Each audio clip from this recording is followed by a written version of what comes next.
Amados filhos, trago a história do padre Rodolfo Komorek, missionário polonês que, após a Primeira Guerra, serviu aos humildes no Brasil. Sua caridade ecoou além da morte com bilocação e caminhar na chuva sem se molhar. Declarado venerável pelo Vaticano, ele revela em mensagem: meus feitos eram mediunidade por Cristo, não milagres. A santidade é só de Jesus. Carta psicografada de Padre Rodolfo Komorek. Que a grandiosa luz do Altíssimo se estenda a todos vocês, concedendo paz e bem aos corações puros, e que a misericórdia de Deus alcance aqueles que buscam a salvação. Eu sou Rodolfo Komorek. Durante minha encarnação neste mundo, desempenhei o papel de padre em uma missão repleta de desafios. Ao regressar a este plano após meu período terreno, carregava a consciência de disseminar o amor divino a todos que cruzassem o meu caminho. Desde tenra idade, com apenas 7 anos de encarnação, já compreendia a natureza de minha missão, embora limitado pela experiência juvenil. Essa precoce consciência me permitiu preparar, ainda que de forma infantil, para meu futuro papel. Ao crescer, persisti em minha devoção sacerdotal dentro da Santa Igreja Católica, sempre estendendo auxílio a todos que necessitassem. As Escrituras Sagradas proclamam que, mesmo a fé do tamanho de um grão de mostarda, possui o poder de mover montanhas. Ao longo de minha vida, inúmeros milagres foram atribuídos a mim. Porém, é fundamental compreender que eu fui meramente um instrumento da vontade de Jesus Cristo, o único capaz de efetuar curas verdadeiras.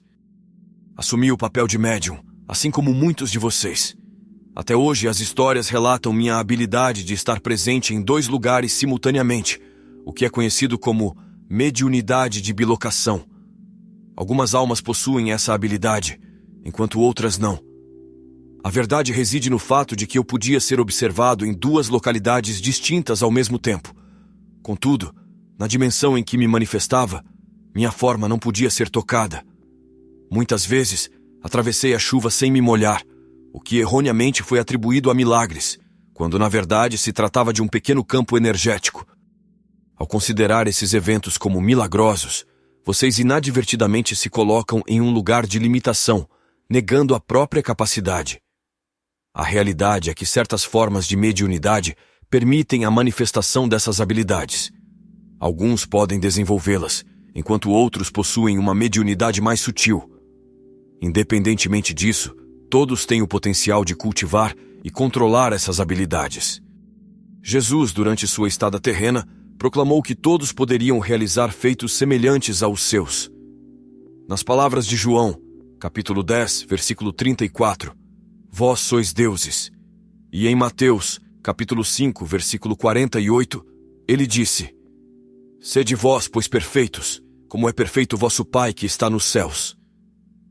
Adicionalmente, em João, capítulo 14, versículo 12, Jesus afirmou: vós podeis fazer o que eu faço e muito mais. Jesus, o supremo médium de todos os tempos, proporcionou a todos nós a oportunidade de auxiliar nossos próximos através da mediunidade. A Bíblia, como um dos mais profundos ensinamentos, orienta aqueles que desejam compreender o que significa ser um médium.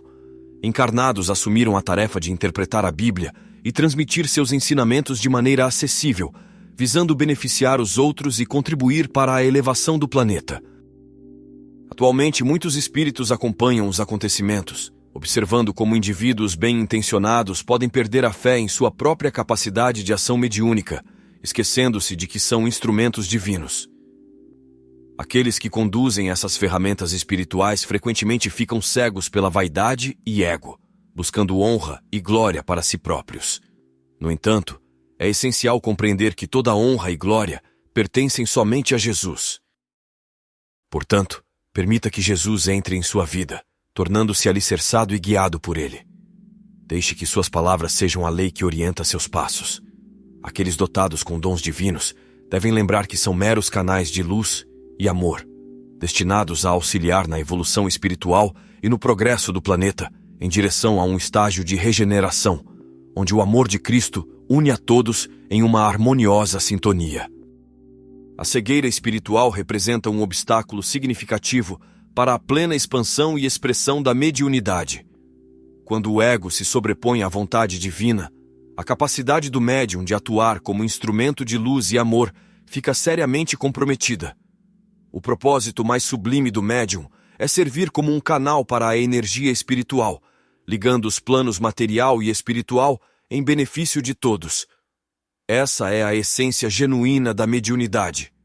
Agir como intermediário, permitindo que a energia divina flua de maneira livre e incondicional para curar, orientar e iluminar. A mediunidade, quando praticada com humildade e amor, revela-se como uma manifestação da graça divina. Aqueles que desenvolvem e cultivam esse dom estão plenamente dedicados a servir ao propósito divino, transcendendo suas próprias necessidades e desejos pessoais em prol da missão espiritual.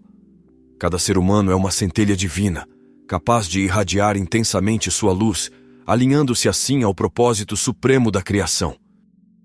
Tal como Jesus exemplificou em sua vida terrena, a mediunidade pode servir como um veículo para a transformação pessoal e coletiva. No entanto, essa caminhada requer um comprometimento autêntico e uma busca contínua pela evolução espiritual. É essencial nutrir qualidades como humildade, disciplina e amorosidade, a fim de manter uma conexão sólida com os planos superiores e seus mentores, para canalizar as energias de maneira pura e genuína. Importante ressaltar: Jesus não deseja que seus seguidores vivam na miséria. Pelo contrário, seu desejo é que cada filho seu possua o suficiente para viver de maneira digna e possa compartilhar sua mensagem e compreensão sem preocupações mundanas. Pessoas felizes e realizadas têm a capacidade de difundir a palavra de maneira positiva, e isso é o que nosso Pai anseia. Entretanto, quando a mediunidade é utilizada de forma egoísta ou prejudicial para os outros, independentemente das circunstâncias pessoais, há um risco de conexão com energias inferiores e prejudiciais. Nesse cenário, a pessoa se torna um instrumento guiado por forças negativas, transformando-se em uma ferramenta do mal na Terra. Há aqueles que, por suas ações e intenções, trazem a alegria aos céus e aqueles que alimentam a escuridão. É fundamental compreender que os instrumentos de Deus se abstêm de substâncias prejudiciais, como álcool e drogas. Valorizam e cuidam de suas famílias. Estendem a mão para ajudar os necessitados, aqueles que sentem fome, frio ou estão em busca de auxílio. Além disso, um verdadeiro instrumento divino evita julgar os outros, reconhecendo que o ato de julgar pertence unicamente a Deus. Jesus, nosso advogado, não nos convoca a ser juízes das vidas alheias. A tarefa de julgar cabe somente ao Pai. Portanto, devemos nos concentrar em nossa própria caminhada espiritual, permitindo que Jesus guie nossas ações e intenções à medida que buscamos cumprir a verdadeira missão da mediunidade: ser canais de amor, compaixão e auxílio para o benefício da humanidade. A mediunidade, quando exercitada com humildade e amor, se revela como uma manifestação de graça divina.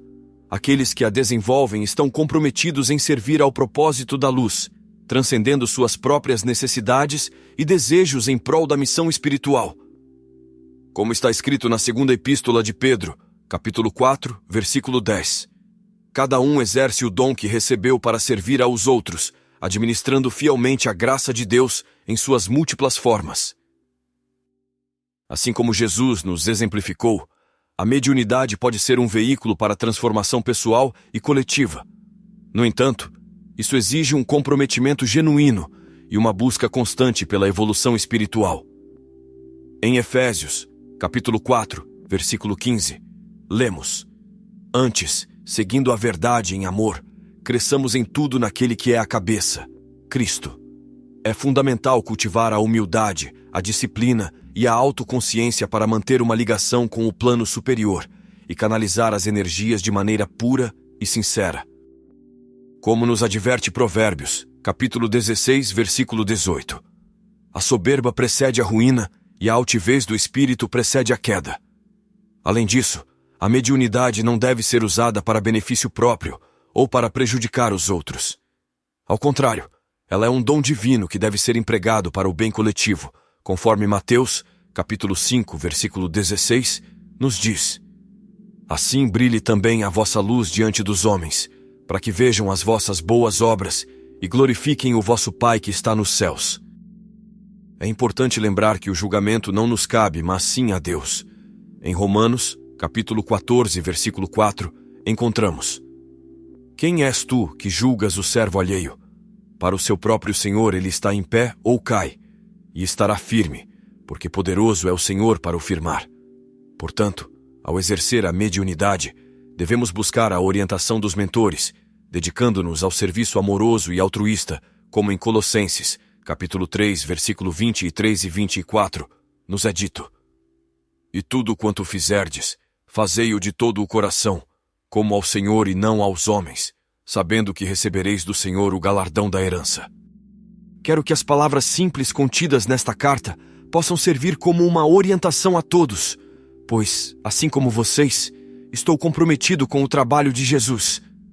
Existe um clamor intenso entre aqueles que me conheceram enquanto encarnado, desejando que a Igreja Católica me reconheça como um santo entre os homens. No entanto, tal título não possui significância para mim, e não é algo que eu almeje. Não busco ser reconhecido como um santo, pois tudo o que realizei foi dedicado a Deus, e tudo o que Deus fez através de mim, como instrumento, ocorreu por sua vontade. Portanto, não sou e nunca serei um santo, pois apenas Jesus é digno desse título. Ao invés de buscarmos títulos ou reconhecimentos, devemos direcionar nossos esforços para exaltar o nome do nosso grande mestre. Hoje sou um espírito que habita em uma esfera superior às colônias espirituais. Essa condição não foi alcançada por minha vontade própria, nem porque busquei o merecimento. Se durante minha existência terrena, praticasse o bem com o objetivo de alcançar o reino dos céus, não faria de coração, mas sim em troca por uma posição mais próxima de Deus. Minha atual posição é resultado da graça de Jesus, e aceito de bom grado. Se me foi concedido o papel de organizar os trabalhadores da última hora, é porque Deus assim quis. E se hoje estou entre vocês, também é porque Deus assim o determinou. Recordo-me da passagem em Filipenses, capítulo 4, versículo 13. Tudo posso naquele que me fortalece. Seja encarnado ou desencarnado, todos nós dependemos da misericórdia e do amor divino para existir. Essa realidade nos acompanha até o final dos tempos, e assim firmamos nosso compromisso de servir e honrar o nome de Deus. A existência é um testemunho da bondade de Deus, e devemos expressar nossa gratidão através de ações amorosas e compassivas, inspirados pelo exemplo supremo de Jesus. Nossa caminhada espiritual é marcada pela busca constante pela elevação e pelo crescimento espiritual. Devemos lembrar das palavras de Jesus em Mateus, capítulo 6, versículo 33. Mas buscai primeiro o reino de Deus e a sua justiça, e todas essas coisas vos serão acrescentadas. A prioridade é direcionar nossos corações para o desenvolvimento de nosso espírito e a ligação profunda com Jesus. Assim como os discípulos de Jesus foram chamados a difundir sua mensagem de amor e salvação, também temos a responsabilidade de compartilhar a luz e a verdade que encontramos no caminho espiritual. Em Mateus, capítulo 5, versículos 14 e 16, Jesus nos exorta: Vós sois a luz do mundo. Não se pode esconder uma cidade edificada sobre o monte. Nem se acende a candeia e se coloca debaixo do alqueire, mas sim no velador, e dá luz a todos que estão na casa. Assim resplandeça a vossa luz diante dos homens, para que vejam vossas boas obras e glorifiquem o vosso Pai que está no céu. Que nossa jornada continue sendo guiada pela vontade de nosso Pai, em busca da transformação interior e da disseminação do amor e da verdade. Que possamos, como servos de Deus, encontrar força nas palavras de Filipenses, capítulo 4, versículo 7. E a paz de Deus, que excede todo o entendimento, guardará os vossos corações e os vossos sentimentos em Cristo Jesus. Quero que minhas palavras possam inspirar a todos a servir com dedicação e amor, a reconhecer a soberania de Deus e a buscar constantemente a evolução. Que possamos viver segundo os ensinamentos de Jesus, expressando seu amor e graça em todas as nossas ações. Que cada passo em nossa caminhada espiritual conduza-nos mais perto de nosso Pai, e que possamos ser instrumentos de sua vontade amorosa aqui e na terra. Paz e bem a todos. Padre Rodolfo Komorek.